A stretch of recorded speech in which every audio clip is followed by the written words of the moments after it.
welcome to the Mixtape here on KSQ 89.5 FM Ashland, Oregon, 94.1 FM Medford, Oregon, streaming on kskqdjramo. It's the boy, it's the dog, it's DJ Ramo. It is interview time. It is interview time because we got fucking legend guitar shredder Vinnie Moore on the line. Vinnie, how's it going? It's going great, man. Thanks for having me on, and I surprisingly understood everything you said, but I won't be talking as fast as you. You know what? I've said that. I've said this about 600 times already, so I'm pretty warmed up. Gotcha. So, Vinnie, there's so much to dive into, man. You've had a luxurious career. You've played the biggest stages around the world. You are known as one of the best shredders in the game, man. And with double exposure, there is so much to talk about. I've listed at least every single track that I love on there. But the thing is that for the new listeners out there that may not know Vinnie Moore, that want to get into you and everything you've done, for me, Vinnie, as a big fan and everything, is this now that you've had this career and maybe think back when you were a teenager, is this everything you expected it to be?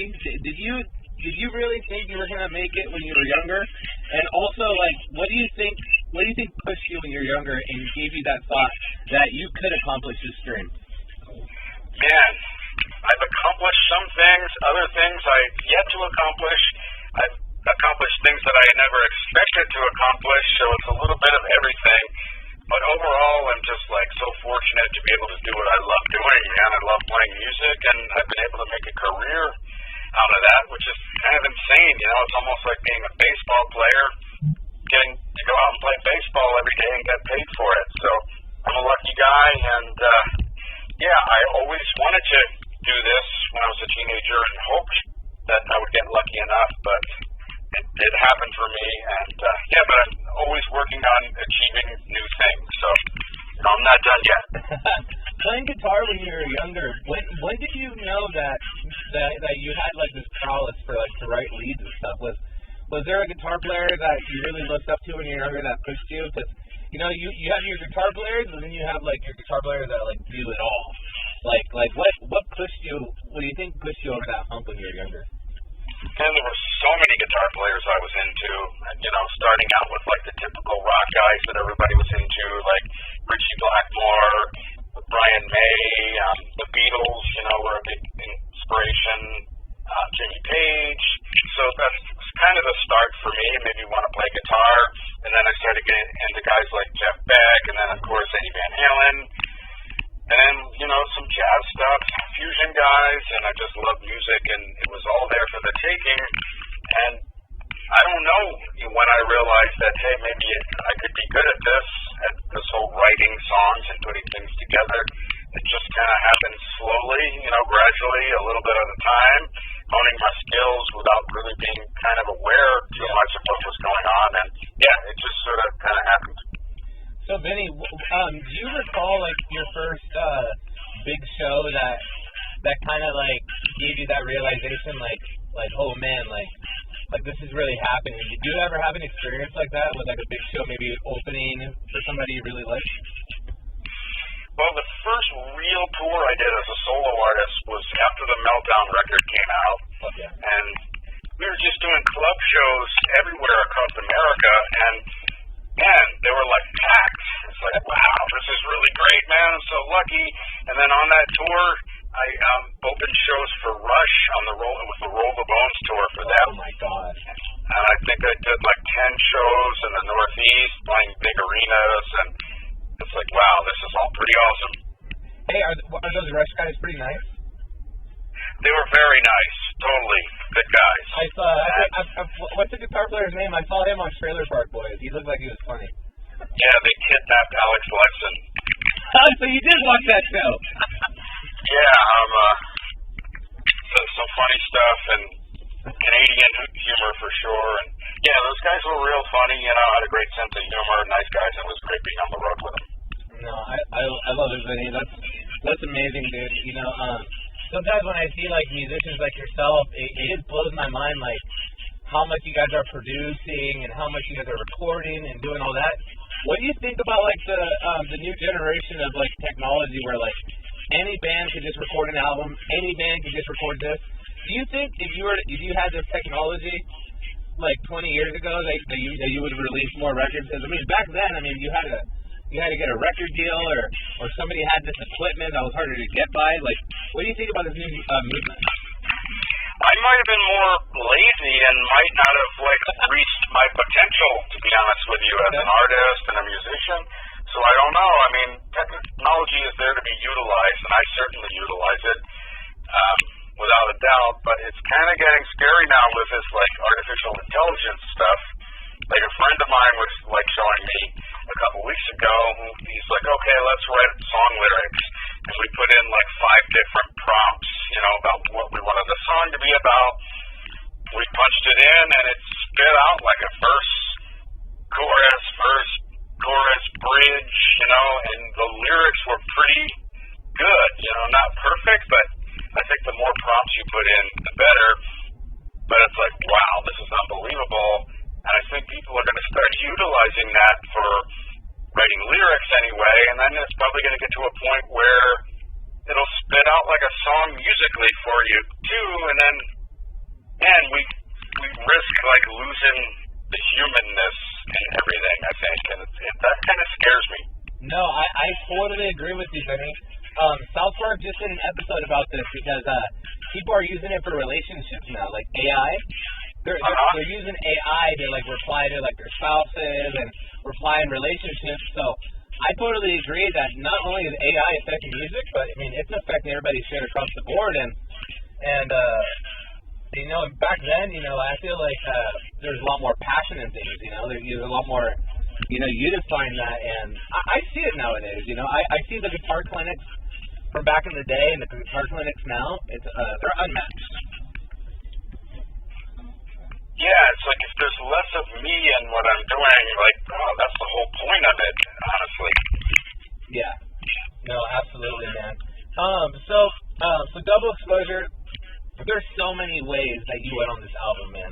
I don't know if you're going to expect this answer for my favorite songs, but my favorite songs on the album were Riverflow and Hummingbird, which I thought were just fantastic. But what's awesome, though, is that, you switched it up a lot, because Vertical Horizon, Southern Highway is just completely different than these songs. Like writing albums for as long as you have and being on all these bands and everything. What's your approach to doing a new album? Are you trying to outdo what you've done? Are you trying to do something different that you haven't done before? Or are you just playing straight from the heart and just push and play, recording? From the heart, but I'm always thinking about doing different things than what I've done in the past because I get bored really easily, and I don't want to fall into the groove where I'm doing the same thing all the time. So I'm definitely trying to explore new territories, and I've been into a lot of different styles of music over the years from the time I was a kid.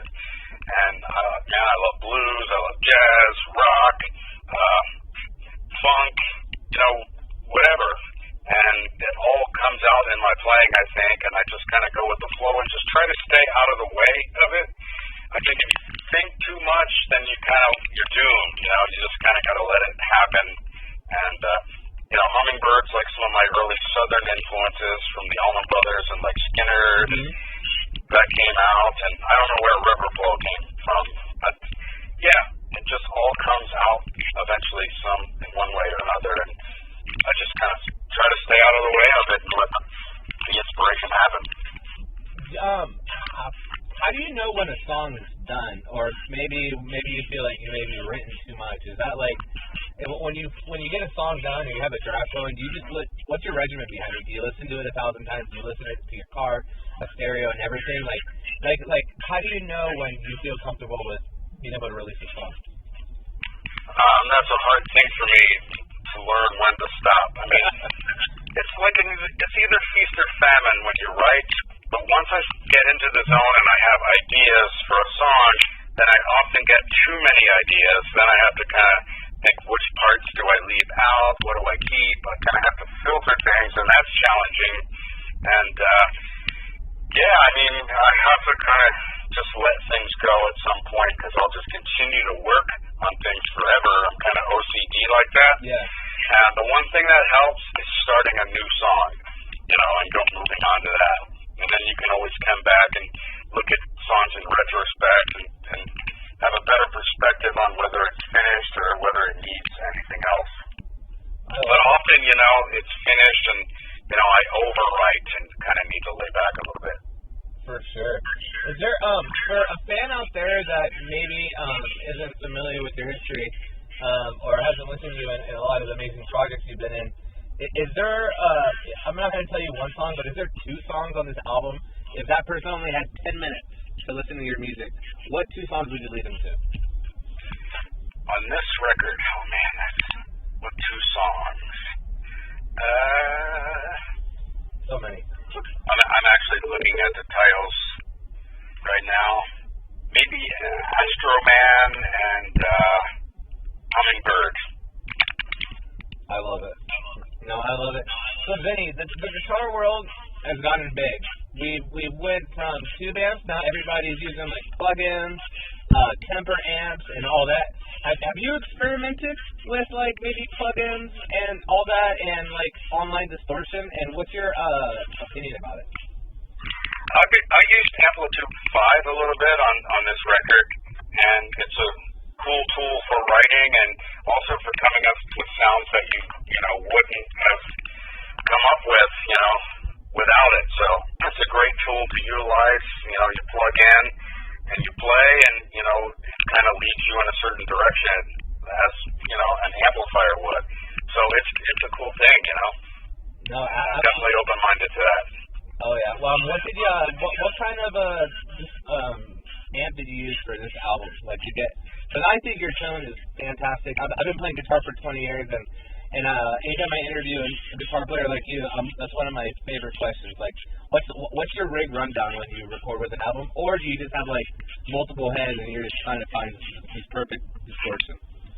Well, I have multiple heads, and I've tried to kind of approach it that way in the past, and I found that I just waste a lot of time, like A-Bing, like thinking, oh, this sounds better than this, and then often I'll go, I record things, and I'll spend like an hour going through different amplifier heads, and then when it comes down to it, like the first one is the one that sounded the best. So I realized I wasted like a whole hour trying to come up with something that existed only in my head, thinking that I was making things better, and then realized when listening back that it was already good and good enough from the start, and probably didn't get any better. So for the last 3 or 4 records, I've been using my old Marshall. It was made in 1980, and it's a JMP 100-watt head, and that's been really working for me. And I can put different pedals through the front of it and get some really cool tones. I don't use it for all the distortion. I set it up for more of a crunchy kind of sound, and then I use the pedal to push the input a little bit harder and get it to sing. So there's some good variety in doing it that way. That's awesome, man. I think that's really cool that like you're able to go in and work that through. Yeah, I know, and there's so many different options. Like I'm totally with you that there's so many A's and B's, and when you look at like amps down the board, it's like there's only like one difference separating each amp. I always find, Yeah, I mean, like if you're going for a rock sound, there's not like huge differences, I guess. I mean, I have a couple Fender amps, like a 1965 Super Reverb, and I have a reissue Fender Deluxe, and they're very cool sounding for a specific kind of thing and for some variety. So, and it's always good, like within a song, to use a couple different amps because you can hear that contrast, and that's kind of a good thing. I love it, Vinnie. For all the fans listening, you are listening to Vinnie Moore here in Ashland, Oregon on the Metal Mixtape. Vinnie, before we end the interview, can I throw 3 or 4 random questions at you? Absolutely. All right, Vinnie. Throughout your whole career, is there somebody you met that you were really happy that they were nice? Like somebody you looked up to and you're like, oh shit, like we're finally gonna go on tour with them, like, and you ended up talking to you're just like, I'm happy that guy's a nice guy. Is there somebody like that you ran into? The Rush guys were like that. Let's see, who else? There's been so many, like I'm just kind of spacing on it. Like Eddie Van Halen was like cool to me, which is really cool. I mean, I think you find out in this business that most people are down to earth, nice people. You know, and you meet some that are a little wacky, but it's just like life, you know. In any area, you're going to meet some cool people and some not so cool people. So you played a ton of shows, you toured, and not everything goes perfect. What's the biggest disaster you've ever had on stage? Oh, this is really funny. We went all the way to Italy to do a festival. It was just like with UFO back when Jason Bonham was in the band with us. And it was a great sunny day. And all of a sudden, these black clouds started coming in on the horizon. And so we're kind of sitting backstage and we're waiting to go on. And this big, massive thunderstorm comes through, man. Torrential downpours. All our gear was already set up on stage. Our crew guys were like, man, we're so sorry, but the stage is blowing apart. There's like high winds, and we can't go get your amps, your guitars, your pedals, because they've banned everybody from the stage because it's dangerous. And so we never got to do the gig. And then, just as fast as the storm came, it left. And Judas Priest was able to go on after us and do their show. That was just like amazing. You know, the storm came through right during our set. Oh, no. And my guitars were so wet, I remember just wrapping them in blankets and keeping them on the tour bus, like, you know, so the blankets would absorb the moisture. Some of my pedals fried. Luckily, the amps were okay, but yeah, it was just pretty insane. Holy shit, man. That sounds like... Yeah, no, I couldn't imagine, you know, because I always see all those big festivals and everything, and I never know how they ran. And I've just heard all sorts of stories about, like, you know, sometimes there's bands that you show up and you just get put on real quick, you know, taken off real quick. Are playing all those festivals, like, are they pretty smooth or are they pretty hectic in the back? Well, if you have professionals, it goes really well, but there's not a lot of time. There's strict, you know, set time limits, and the crew guys absolutely hate doing festivals usually because they don't have enough time to set up, check the gear. The sound man doesn't really get the sound check. You know, he has to do it during the first song of your set and get it together as quickly as he can. So it's a little kind of crazy and hectic in that way, but you know, you just got to go out there and make it work. For sure. All right, Vinnie, in a zombie apocalypse, if you could only have one weapon to destroy the zombie horde that's not a nuke or the cure, what is your one weapon? My one weapon would be my guitar, like really, really loud, with like 20 amplifiers, and I just like go nuts on the guitar. I love it. I love it. For all the listeners out there, we're talking to Vinnie Moore. Please check out his amazing album, Double Exposure. Vinnie has an amazing career. Look him up. You'll be like, holy moly cannoli. Vinnie, before I let you go, could you say this is Vinnie Moore and you are listening to the Metal Mixtape? Absolutely.